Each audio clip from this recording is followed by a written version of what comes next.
Oke, bismillahirrahmanirrahim. Assalamualaikum warahmatullahi wabarakatuh. Pada video kali ini saya ingin mencoba menjelaskan pertemuan kelima yang membahas tentang network partitioning pada perkuliahan manajemen jaringan di kampus STMI Kusama Dirut. Yang pertama, kita harus membahas tentang segmentasi dalam melakukan desain di dalam sebuah jaringan. Segmentasi sebuah jaringan perlu dilakukan untuk mengantisipasi ketika perkembangan jaringan tumbuh semakin besar, karena ketika perkembangan jaringan bertumbuh sangat cepat mampu menyebabkan kemacetan dalam pengembangan infrastruktur di dalam jaringan tersebut. Dan biasanya masalah yang umum terjadi dalam melakukan segmentasi jaringan, ketika segmentasi kurang diperhatikan, traffic dalam jaringan menjadi naik, mengakibatkan transfer paket data akan menjadi lebih lambat. Kenapa paket data akan menjadi lebih lambat? Biasanya paket data akan menjadi lambat ketika jaringan semakin penuh, tapi alokasi bandwidth ataupun alokasi infrastruktur yang digunakan tidak diseimbangkan. Lalu tercapainya batas desain arsitektur sehingga membatasi pertumbuhan jaringan tersebut. Kenapa sih hubungan tercapainya batasan arsitektur mampu membatasi pertumbuhan jaringan? Karena ketika infrastruktur jaringan yang digunakan terbatas, maka jumlah kabel akan terhubung pun juga akan terbatas. Sedangkan beberapa manfaat dalam penggunaan segmentasi jaringan yaitu mampu mengatasi batasan arsitektur. Jadi ketika kita melakukan segmentasi jaringan, kita pun juga bisa melakukan berapa sih kira-kira klien yang akan berkembang. Kita harus mempertimbangkan ketika melakukan pengurangan, penambahan, perubahan tata letak, segmentasi jaringan akan tetap bermain. Lalu manfaat selanjutnya adalah mengurangi kemacetan jaringan, broadcast-nya, menghubungkan banyak jaringan berbeda serta menghubungkan jaringan yang berbeda. Segmentasi desain jaringan di dalam desain jaringan sangat berguna dalam melakukan isolasi suatu traffic ke suatu segmen atau menjaga traffic yang tidak diinginkan menyeberang ke segmen lainnya. Jadi ketika menggunakan segmentasi dalam sebuah jaringan, kita dapat membatasi network mana saja yang boleh melakukan akses ke dalam network kita, ataupun jaringan mana saja yang diizinkan dan jaringan mana saja yang ditolak. Kita bisa menggunakan firewall filter, access control list, ataupun filtering firewall lainnya. Dan ketika kita menggunakan perangkat router di sini mampu menghubungkan beberapa jaringan lokal area network dengan address yang berbeda. Router mampu menghubungkan beberapa network yang berbeda. Network menggunakan kelas A dapat terhubung dengan network kelas B. Network kelas B dapat terhubung dengan network kelas C. Router merupakan gabungan dari hardware dan software, karena semua perangkat router dipastikan menggunakan sistem operasi untuk menjalankan perangkat tersebut, dan router berjalan pada OSI lapisan ketiga. Segmentasi jaringan ketika menggunakan router mampu memfilter traffic broadcast. Router mampu melakukan limitasi broadcast di dalam sebuah jaringan. Router mampu mengisolasi broadcast.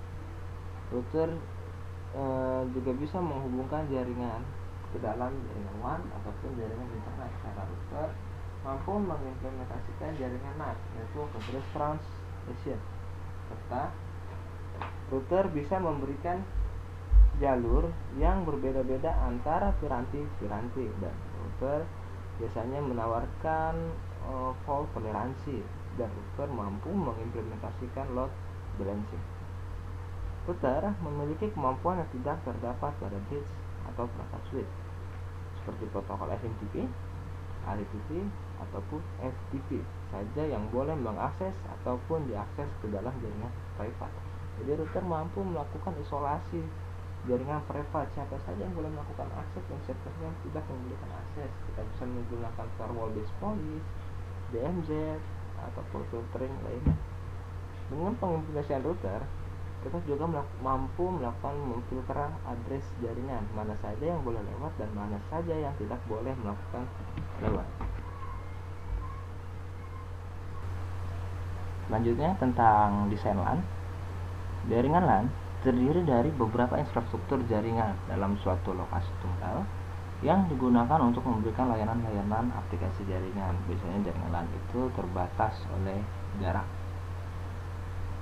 Topologi jaringan LAN harus dikembangkan agar bisa memberikan layanan akses kecepatan tinggi. Kecepatan tinggi itu kita sudah nggak bermain di 10 Mbps, 100 Mbps, tapi kita bisa bermain di gigabyte kepada desktop ataupun user dan mengizinkan evolusi kenaikan bandwidth dalam jaringan yang digunakan. Kebutuhan bandwidth yang lebih besar pada desktop akan memerlukan bandwidth suatu migrasi pada saat terjadinya transfer paket data. Jadi dalam sebuah jaringan LAN kita coba melakukan implementasi alokasi bandwidth yang lebih besar. Kita bisa menggunakan transfer rate 100 Mbps ataupun gigabyte, dan kita bisa melakukan implementasi menggunakan, kalau Cisco namanya Ether channel, kalau MikroTik namanya bonding. Itu bisa untuk meningkatkan kecepatan bandwidth berkali-kali lipat. Di sini adalah topologi jaringan pada LAN. Kebutuhan minimum topologi jaringan LAN adalah sebagai berikut. Yang pertama, spesifikasi untuk membangun sebuah jaringan LAN adalah semua desktop terhubung kepada switch dengan kecepatan 100 Mbps.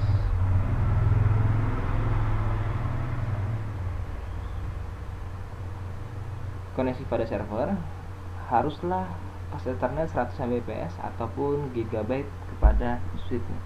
Jadi koneksi ke server kita upayakan harus lebih besar traffic bandwidthnya. Kalau saya pribadi ketika pada server kita coba terapkan link aggregation ataupun untuk penggandaan pas Ethernet ataupun gigabyte-nya. Secara fisikal memang menggunakan 2 jalur ataupun 3 jalur, 4 jalur sampai 8 jalur, tapi secara logik menjadi satu kesatuan. Semua server tidak boleh berada di dalam segmen jaringan dengan bottleneck yang tinggi. Jadi server dibuat isolasi tersendiri untuk meminimalisir terjadinya bottleneck. Semua uplink switch haruslah full duplex. Alhamdulillah switch sekarang sudah full duplex semua, kecuali kita menggunakan perangkat hub masih ada yang half duplex dengan kecepatan minimal 100 Mbps ataupun gigabyte. Jaringan harus stabil dan semua klien PC didukung oleh DHCP server. Berarti ketika ada DHCP server, klien akan mendapatkan akan mendapatkan alokasi bandwidth secara DHCP klien. Topologi LAN yang bersifat skalabilitas haruslah diadopsi sehingga cocok dengan kebutuhan fungsional dan bandwidth site. Ketika kita melakukan implementasi topologi di dalam sebuah jaringan LAN, kita harus mempertimbangkan hierarki tata letak switch tersebut, dikarenakan ketika terjadi perubahan baik pengurangan ataupun penambahan infrastruktur dalam jaringan itu agar lebih mudah dan tidak mengakibatkan keseluruhan jaringan mengalami kendala. Selanjutnya, tambahan dari topologi jaringan LAN, semua klien komputer terhubung kepada switch dengan kecepatan gigabyte. Koneksi semua server adalah gigabyte kepada switchnya. Jadi klien dengan klien menggunakan gigabyte, server ke switch juga sudah menggunakan gigabit. Semua server tidak boleh berada di dalam segmen jaringan yang bersifat bottleneck. Jadi server kita buat sekali lagi diisolasi, dibuat yang lebih secure ataupun lebih minim dari padatnya lalu lintas.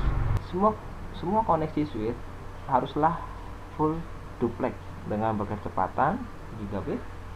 Jaringan harus stabil dan didukung oleh layanan DHCP kepada semua klien komputer. Kapan kita harus menggunakan DHCP server? Biasanya ketika jaringan lokal telah cukup besar kliennya. Karena ketika kita tidak menggunakan DHCP server, kita sendiri yang akan merasa lelah dalam melakukan implementasi FPGA untuk puluhan klien yang akan terhubung. Topologi LAN yang bersifat skalabilitas haruslah diadopsi yang cocok dengan kebutuhan fungsional dan bandwidth dari site-nya. Jika ketersediaan yang tinggi dan bersifat kritis, maka topologi LAN yang bersifat redundansi haruslah digunakan.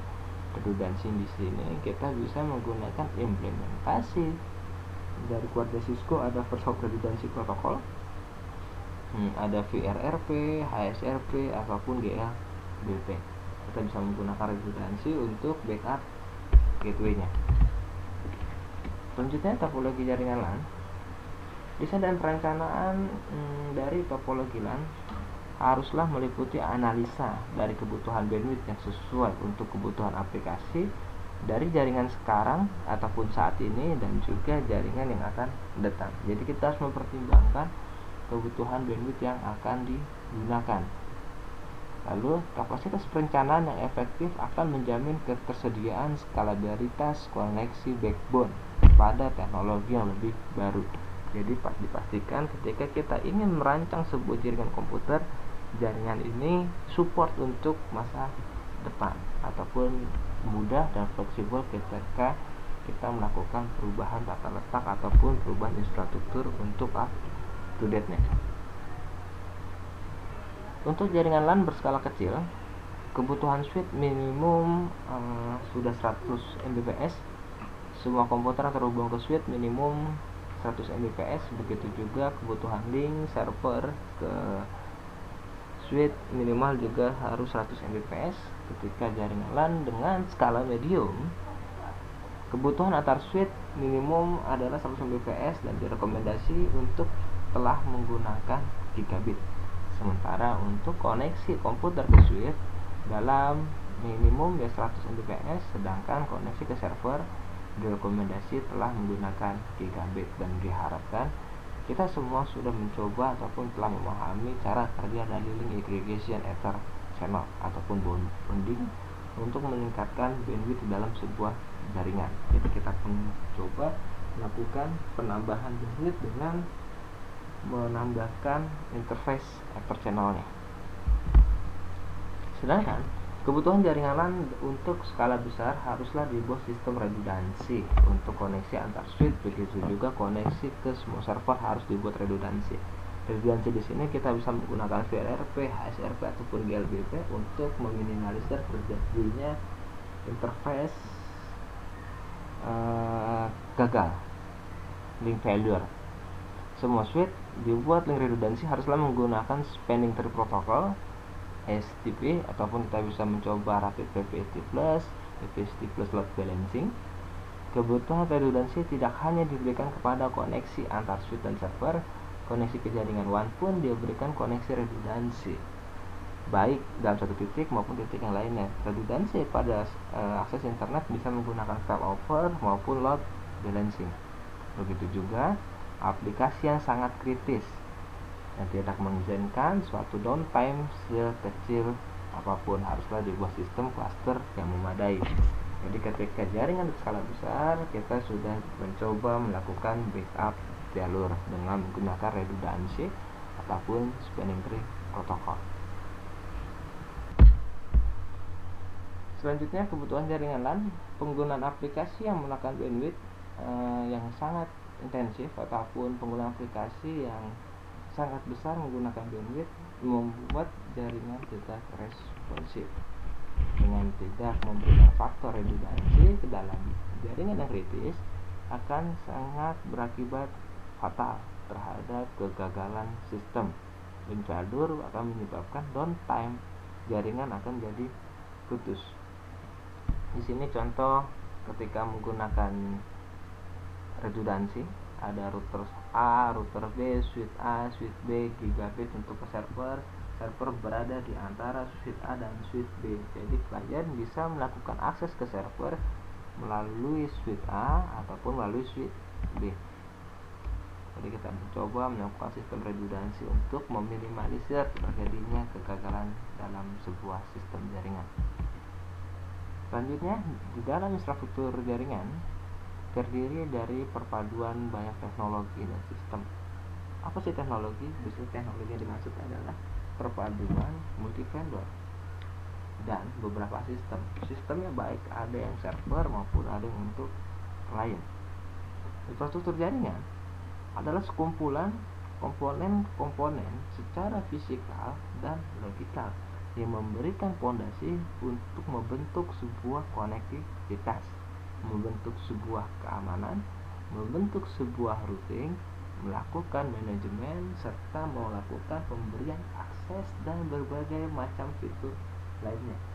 Jadi dalam melakukan infrastruktur jaringan kita harus mempertimbangkan beberapa faktor. Jadi bukan sebatas yang penting sudah connect tinggal. Jadi juga harus melakukan mempertimbangkan. Memahami infrastruktur jaringan dan komputer di dalam melakukan desain jaringan. Infrastruktur fisik adalah semua komponen fisik di dalam suatu jaringan. Contohnya, masalah pengkabelan, yaitu kabel jaringan yang sesuai dengan topologi jaringan yang dipakai. Misalnya, jika dalam jaringan Anda memakai backbone gigabit Ethernet, maka sudah seharusnya Anda memakai kabel Cat 5e yang bisa mencakup speed untuk gigabit. Jadi infrastrukturnya harus sesuai. Jangan sampai Anda menggunakan kabel apa, konektornya apa. Anda memakai kabel UTC, konektornya tapi BNC, bukan RJ45. Semua piranti jaringan seperti perangkat router yang memungkinkan komunikasi antar jaringan total yang berbeda segmen, switch dan bridge yang memungkinkan host terhubung ke jaringan, server juga. Jadi kita juga harus mempertimbangkan infrastruktur di dalam pembentuk sebuah jaringan, baik routernya, baik switchnya, baik bridge-nya, baik kliennya. Infrastruktur fisik bisa termasuk di dalamnya teknologi Ethernet dan standar wireless. Standar wireless yang digunakan adalah 802.11 ABNG, jaringan telepon ataupun PSTN ataupun ATM, asynchronous transfer mode, dan semua metode komunikasi di dalam jaringan lainnya. Infrastruktur logikal merupakan komposisi dari banyak elemen-elemen software yang menghubungkan, memanage, dan mengamankan host di dalam sebuah jaringan. Contoh dari infrastruktur jaringan adalah Domain Name System ataupun biasanya kita kenal dengan nama DNS, yang merupakan sistem untuk memberikan resolusi name dan permintaan resolusi name dari permintaan klien. Jadi ketika kita melakukan akses ke website Nusa Mandiri, kita sudah tidak melakukan di browser kita memberikan alamat IP website Nusa Mandiri, tapi kita hanya melakukan pengetikan nusamandiri.ac.id. Bayangkan kalau sistem DNS ini belum diterapkan, berapa banyak kita harus melakukan penghafalan alokasi IP address. Selanjutnya, directory service yang merupakan layanan directory untuk melakukan autentifikasi ataupun otorisasi terhadap user untuk melakukan akses ke dalam jaringan. Jadi kita melakukan isolasi terhadap aksesnya, serta protokol-protokol jaringan seperti protokol TCP ataupun IP. Protokol jaringan yang sangat populer dan paling banyak dipakai sebagai protokol jaringan dari platform jaringan, baik platform Windows, Linux, Unix, dan lainnya. Jadi kita juga harus mempertimbangkan protokol-protokolnya, protokol TCP, IP ataupun protokol TCP dan UDP-nya. Serta kita pun juga harus memahami infrastruktur jaringan terhadap komputer dalam desainnya. Sistem keamanan jaringan seperti jika Anda memakai jaringan Windows Server, Anda mestinya sudah melengkapi dengan sistem update patch yang dideveloper secara otomatis kepada semua host di dalam jaringan seperti Windows System Update Service. Software client penghubung ke server dan lainnya. Jadi kita harus memahami software-software yang akan digunakan baik pada server maupun pada klien dengan mempertimbangkan keamanan yang harus digunakan. Sedangkan setelah terbentuknya jaringan infrastruktur secara logikal, kita sebagai administrator jaringan perlu mempunyai pengetahuan untuk memahami segala aspek teknologi yang terlibat di dalamnya, Jadi ketika jaringan telah terbentuk secara logika, kita pun juga harus mampu melakukan analisa kira-kira celah mana yang akan rentan dari kebobolan, celah mana yang kira-kira menjadi sebuah kerentanan dari kejahatan di dunia cyber. Misalkan kita harus bisa membuat desain IP address untuk mampu diimplementasikan berdasarkan jaringan fisik yang ada.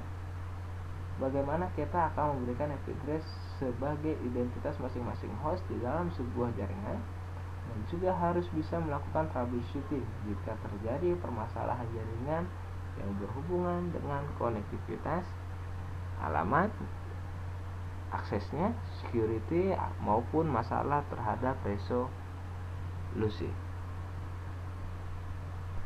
Di dalam melakukan desain LAN, IP address terdiri dari dua bagian, yaitu network ID dan host ID. Network ID menunjukkan dari sebuah penomoran network, sedangkan host ID untuk melakukan identifikasi di dalam suatu network. Host ID bersifat unik untuk satu network, yang artinya setiap network memiliki host ID yang berbeda-beda. Jadi host itu sebuah identitas dari alamat dalam sebuah jaringan. Untuk lebih mengefisienkan alokasi IP address yang kita gunakan, kita bisa memakai sistem yang dinamakan dengan subnetting. Subnetting merupakan sebuah proses yang digunakan untuk melakukan pemecahan satu kelas IP address menjadi beberapa subnet dengan jumlah host yang lebih sedikit. Subnetting digunakan untuk menentukan batasan network ID dan host ID dalam suatu subnet yang digunakan di dalam subnet mask agar dapat saling terhubung. Subnetting mampu melakukan pembatasan hak akses, siapa saja yang boleh akses dan siapa saja yang tidak boleh akses ketika di dalam satu network yang sama. Subnetting pada video sebelumnya sempat ada juga, nanti kita bisa review di video saya sebelumnya tentang pembahasan IP address dan subnetting. Selanjutnya, metode perancangan LAN. Desain sebuah LAN meliputi perencanaan fisik, meliputi media yang digunakan bersama dan infrastruktur LAN, yakni pengkabelan sebagai jalur fisik komunikasi setiap device di dalam jaringan. Infrastruktur yang dirancang dengan baik cukup dan harus fleksibel untuk memenuhi kebutuhan saat ini dan kebutuhan yang akan datang. Apa sih hubungan infrastruktur yang dirancang harus cukup baik untuk saat ini dan yang akan datang? Kita harus mempertimbangkan tata letak perangkat, ataupun kita harus mempertimbangkan yang namanya switch hierarki, posisi switch akses, switch distribusi maupun switch core-nya. Metode perancangan LAN meliputi biasanya seorang administrator jaringan akan bertanggung jawab terhadap jaringannya, bertanggung jawab untuk pengalokasian IP address dengan subnettingnya, tata letak komputer dari LAN dan topologi yang hendak kita gunakan, serta persiapan fisik yang meliputi pengkabelan dan peralatan lainnya, sampai ke model dalam melakukan instalasi di dalam jaringan. Selanjutnya, metode perancangan LAN juga meliputi yang harus dan perlu diperhatikan dalam perancangan LAN adalah lokasi fisik. Jadi letakkan semua perangkat jaringan di tempat yang aman, dan ini masuk ke dalam salah satu unit SKKNI dalam ujian sertifikasi network administrator madya. Peta ataupun blueprint bangunan akan dihubungkan serta informasi jalur kabel. Jadi ketika alokasi tata letak, kita harus juga membuat desainnya. Desain kira-kira traffic jalur kabel menggunakan mana. Secara umum dapat diasumsikan bahwa pengkabelan yang menghubungkan bangunan-bangunan menggunakan jalur apa. Di dalam manajemen jaringan harus mengetahui semua konfigurasi jaringan dan pengkabelan pada lokasi yang menjadi tanggung jawabnya. Jadi seorang manajer jaringan haruslah mengetahui konfigurasi yang digunakan, spesifikasi jaringan, tata letak jaringan, sampai topologi dan lokasi titik pemasangan instalasi kabel. Dalam pengalokasian IP address, bagian ini memegang peranan yang sangat penting karena meliputi perancangan jumlah network yang akan dibuat dan alokasi IP address untuk tiap networknya. Ketika harus membuat subnetting yang tepat untuk seluruh jaringan dengan mempertimbangkan kemungkinan pengembangan di masa saat ini dan di masa yang akan datang. Jadi ketika kalian melakukan implementasi IP address, jangan sampai kantor kalian saat ini ada 8 lantai, tapi menggunakan /29 yang hanya mampu mencakup 6 layer. Jadi kita harus membuat alokasi nih, kira-kira menggunakan CIDR berapa sih jaringan kita supportnya. Ketika jaringan kita lebih dari 260 klien, berarti kita sudah nggak bisa menggunakan /24 karena /24 hanya mampu menampung 254 klien. Jangan sampai ketika kalian melakukan perancangan jaringan, kalian tidak mempertimbangkan jaringan yang akan digunakan ke depannya seperti apa, karena ketika salah-salah otomatis seluruh jaringan harus dirombak dari nol. Oke, sekian dari saya. Wassalamualaikum warahmatullahi wabarakatuh.